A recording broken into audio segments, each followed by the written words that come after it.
गर्मियों के दिन खेत में धान और गेहूं की फसलें लहला रहे थे। पक्षियों के लिए यह समय किसी उत्सव से कम नहीं था। चारों ओर अनाज की बहार थी और भोजन की कोई कमी नहीं थी।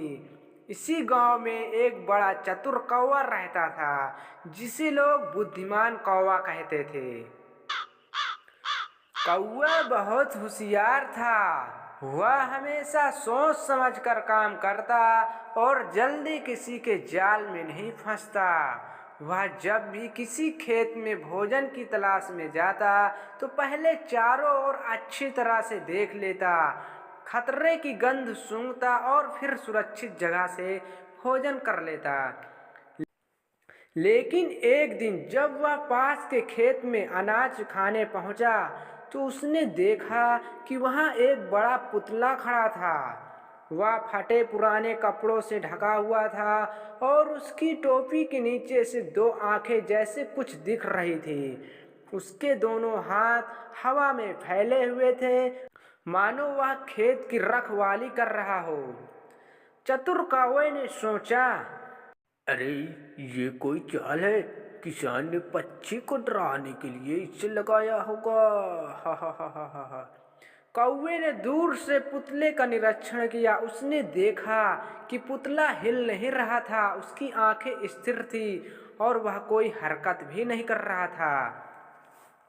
फिर कौवे ने सोचा, अरे, ये कोई जीवित प्राणी है नहीं। लेकिन फिर भी वह सतर्क रहा। उसने थोड़ी देर का इंतजार किया और यह देखने लगा क्या पुतला कोई प्रतिक्रिया कर देता है। लेकिन जब उससे कोई हलचल नहीं दिखी तो वह थोड़ा और नजदीक गया। अब कौवा बहुत करीब आ गया, लेकिन उसने अब सावधानी नहीं छोड़ी। वह एक पेड़ की टहनी पर बैठा और वहां से पुतले की तरफ छोटी सी लकड़ी गिराई। लकड़ी पुतले से टकराई, लेकिन वह हिला तक नहीं। अरे, ये कोई जीव है का, या तो कोई निर्जीव है। कौवे ने सोचा। अब उसका डर कम हो गया। वह थोड़ा जमीन के नीचे आया और पास की जमीन पर बैठ गया। अब पुतले से कुछ ही कदम की दूरी पर था। उसने अपनी चोंच से जमीन का ढोंका उठाया और कुछ खाना ढूंढ रहा था, लेकिन उसकी नजरें लगातार पुतले पर ही टिकी थी। जब कौवे को पूरा यकीन हो गया कि यह तो निर्जीव है, तो उसने और साहस दिखाया। वह उड़कर सीधे पुतले के कंधे पर जा बैठा और गर्व से इधर उधर देखने लगा।